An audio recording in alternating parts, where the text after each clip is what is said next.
In previous videos on automation, we used objects of the transaction type to record a ticket reservation and create the passenger as a customer for the company. We must now associate the customer we just created with the reservation. To execute the association, we will use the Assign Customer to Reservation procedure, which receives by parameter the reservation identifier and also the customer identifier. In the source, it uses a for each so that, in the position of the reservation, it associates it with the customer desired. To assign the procedure to the Associate Customer with Reservation task, in its procedure property, we select the Assign Customer to Reservation procedure. We also map the relevant data, reservation ID, and customer ID.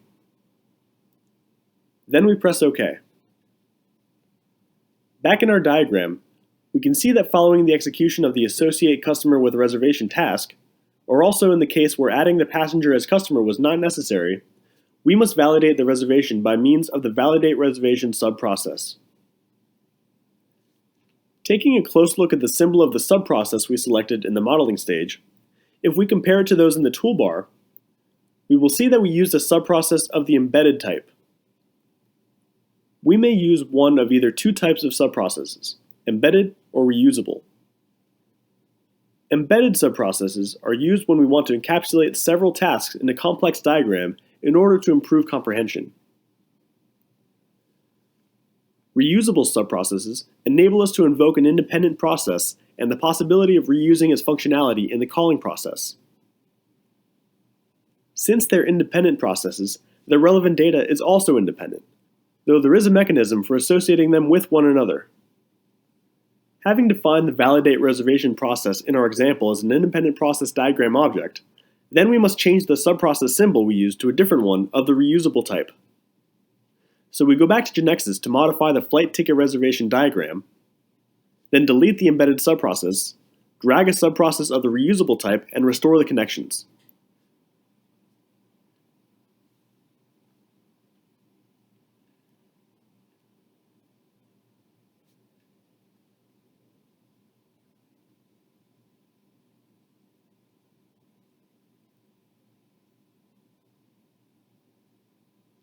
Then we associate the subprocess with the Validate Reservation process. This type of adjustments to the model may be done in the automation stage, because in the modeling stage, we are not concerned with which will be the GeneXus objects we associate with the diagram. We will now execute the process again to include these changes. We select the flight ticket reservation object, right-click, and select Run. Here, again, we find the incoming tray. We execute the ticket reservation task. We do not enter the customer. Then complete this task,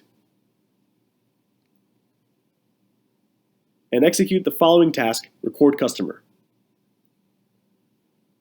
We enter the customer,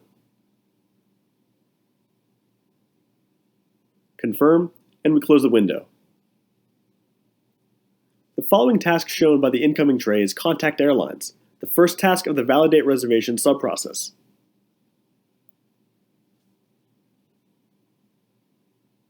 Because this is a batch task, the Associate Customer with Reservation task was executed by the workflow engine, and therefore, it's not shown in the incoming tray. We can see that when GeneXus objects are associated with the diagram, our system is executed to the extent that the process diagram occurs, and each GeneXus object is invoked as applicable.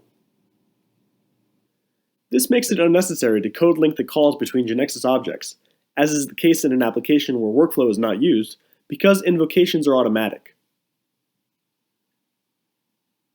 Something we've not considered so far is the concept that a process may have several instances under execution at the same time.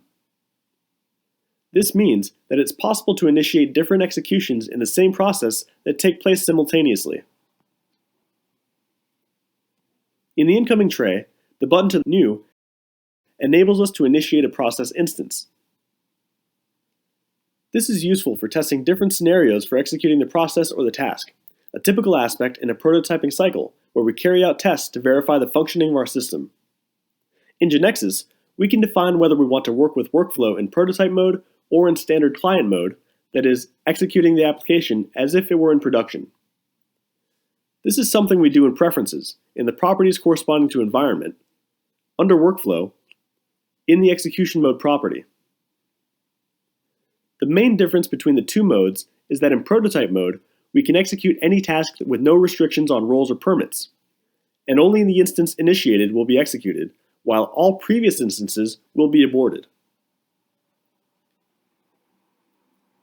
In standard mode, we can see all instances in execution, but we must log in to execute the workflow client. So we can only execute the tasks assigned to the role logged. We will be seeing this topic further ahead. Another interesting feature in Workflow Client is the possibility to view the process history with the paths in the diagram that were used when the process was executed. To view this history, we select Outbox, and from there, we select the outgoing tray. We will see that the tasks are shown that we have just executed: ticket reservation and record customer. We select one of these tasks, press the History button, and we will see that a window opens up showing the process history. In this window, we can see all the tasks that have been executed. If we go to View Diagram, we can see the history in animation mode by pressing play. We can see that the execution stopped in the Validate Reservation subprocess. In the next video, we will continue associating GeneXus objects in that subprocess diagram.